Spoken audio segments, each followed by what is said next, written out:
So I will read you the tweet here. And this tweet's all over the place. You probably saw it. Let me know if you did see it. And, I mean, you can just go through the comments here. There's very little people agreeing with him. And, in fact, and this is funny because Andor has this weird thing where even though nobody watches it, basically, you have a lot of glazers and defenders online. But even those glazers and defenders could not defend what Tony was saying. Like, it was so bizarre and seemed so out of pocket that just look through the comments, man. He's getting torn apart. Okay, kind of like Mon Nucci. Andor creator Tony Gilroy on why some MCU films are failing. What the fuck is the name of that box in the Avengers? The Tesseract. That's why all those Marvel movies that's why they fail. You're just constantly, if that's all you're doing, then all you're doing is just trying to get the Tesseract. Jesus fucking Christ, dude. I mean, okay. So let's look at the actual article here. Let's look at the quote because, I mean, that comment is so fucking ridiculous. But you know what else is crazier? The attempt from the author of this article to try to make sense of it and to try not to, like, just make it sound as boomer, unhinged, out of touch, ridiculous as it is so cringe and painful. So, like, just the effort here from this Slashfilm author is kind of incredible. Okay, so let's read the actual thing. Tony Gilroy thinks Marvel movies need to be more than just trying to get the Tesseract. Okay. With screenplays for thrillers like Michael Clayton, great movie, in the original Bourne trilogy, awesome, under his belt, Tony Gilroy knows a thing or two about how to write movies. This is obvious. By all accounts, his involvement on Rogue One helped save a profoundly troubled production. And obviously his work on Andor speaks for itself. Does it? So when he takes direct aim at even one of the most successful Marvel movies ever, well, we're inclined to listen. Oh, are you? While speaking to Slashfilm, Gilroy went on to describe how the initial pitch for Andor, likely original showrunner Stephen Schiff, also embodied the broader problems with Marvel overall. Amusingly, he couldn't quite remember the central plot device at the heart of 2012's The Avengers. Guys, when was 2012? I just want to make sure we're on the same page here. Was that over 10 years ago? I just want to make sure. The first Avengers movie, 13 years ago? Okay. The Avengers, off the top of the head, but clearly why his allusion to getting the disc would instantly remind him of the MCU in the very next breath. Trying to get what do they call it? I can't remember the name of the box. What the fuck is the name of the box in the Avengers? What the fuck are they going for? The Tesseract. That's why all of those Marvel movies that's why they fail. You're just constantly, if that's all you're doing, then all you're doing is just trying to get the Tesseract. While this might seem like the despondent ramblings of a person in a senior home, oh, sorry, they write. While this might seem like a hot take at first blush, Gilroy is 100% correct to call out this franchise for relying on the exact same storytelling approach over and over again. There's nothing inherently wrong with MacGuffins, but so many of the Marvel movies that followed the Avengers, what are you talking about? The most successful run of films ever? 10 years and $23 billion. I mean, what the fuck are you even talking about? Seem completely preoccupied with their own takes on the Tesseract? Which, of course, turned out to be nothing more than various Infinity Stones. To be fair, this is probably one reason why the MCU eventually suffered What? What the fuck are you talking about? But if Andor took a page out of a similar playbook, it's safe to say the series would have reached anywhere near the level of greatness that it ultimately was. This is so painful for me to read, brother.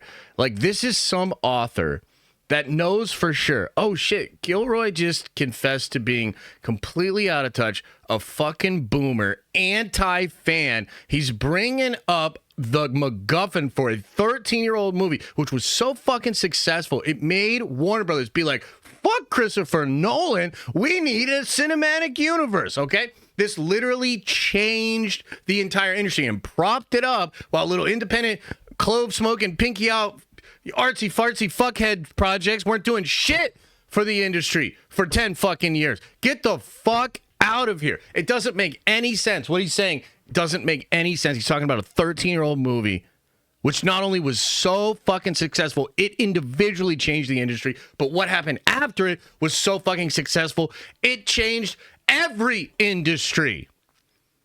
This is so ridiculous, okay? And the thing is this.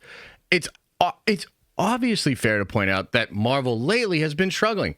But how the fuck is he going to draw a conclusion from what Marvel is currently doing to a 13-year-old movie when they actually were successful? It doesn't make any sense. He should have been slapped across the face with a wet salmon. But instead, you have this author on Slashfilm trying to bend fucking reality to try to get somewhat of a point out of the gloobly glob boomer talk that this motherfucker just dribbled out of his mouth. And here's the thing about Tony Gilroy. Fuck Tony Gilroy. Fuck Tony Gilroy. Okay? You know, the other day, now I'm just fucking going on. I'm going to go the whole way on this shit. The other day, I brought this up in a segment here on the show, and it's absolutely true. Do you remember when Tony Gilroy came out and tried to say publicly that fans and journalists were making things up to try to drive an artificial wedge between Dave Filoni, Kathleen Kennedy, and Tony Gilroy? He said that specifically to try to create this counter narrative. He knew damn well at the time the crazy fights that he had had with Dave Filoni, and he knew exactly what Dave did not want to be in Andor, and he knew he was protected by Kathleen Kennedy. That all came out, verified reporting over the last couple of weeks, and I've talked about it here on the show. This dude is slimy, okay? And beyond being slimy, he's anti-fan. He is literally anti-popular stuff. He is a pedantic, like, anti-fan, anti-success. Like, he is the kind of person that during the entire run of the Infinity Saga, while we were all having the best fucking time ever, and we only know how bad Marvel is currently because we know how good it used to be. During that entire run, motherfuckers like Tony Gilroy kept trying to pop up and basically piss on the party, take a piss on the fun that every fucking person was having. And Kathleen Kennedy picked this dude, this anti-fan, high elevated genre, clove. You've heard me say it a million fucking times. She took this guy and literally tried to change Star Wars. Now, here's the thing. I understand if you like Andor. Actually, you know what? I don't even understand it. Nah, that's not true. I do understand it. It's competently made, and if you weren't actually a Star Wars fan and you just like science fiction that has, believable characters and like a plot, there you go. Boom, you have it. And I understand that people enjoy that. And I even understand that there are some Star Wars fans that maybe aren't as picky, and they can enjoy Revenge of the Sith, and they can enjoy Andor. But to me, from Jump Street, I mean, when you had this guy saying before the first season came out that he was never really a Star Wars fan, like, again, I started kind of raising an eyebrow to this sort of stuff. And I think this statement, beyond just being really out of touch and goobly glob, I think it's a little mask off. I think it just shows that he just has this general disdain for all of the success and the fun and the spectacle that was created during the Marvel Cinematic Universe. The irony is, we know, because we've deep dive on Kevin Feige, that Feige was like, literally, I mean, the reason Kevin Feige is bald is because he was pulling his hair out to try to make sure that Marvel Studios was creating actual quality stories in the middle of spectacle. And it's gotten to a point now where you have reports out that Bob Iger and Kevin Feige are beefing behind the scenes because Kevin's like, no, we need actual story-driven character, dramatic X-Men films. And Bob Iger's like, I think you should do Avengers vs. X-Men and shut the fuck up. And it's like Kevin's over there fighting for like the life of storytelling, for doing this right while doing spectacle. And you have people like this that just shit on it, that are literally talking about a 13-year-old movie and a thing that literally worked. People loved. It was successful. It helped cinema. It gave bajillions of jobs in the industry that he claims to care about. And it's just like, you can see it. You can see the mask off. That's not what he's about. That's not what he really likes. It's like the Scorsese comments. It's all the same thing. And I just truly believe that, you know, on the one hand, it's funny to like shit on him because this is like some real boomer shit.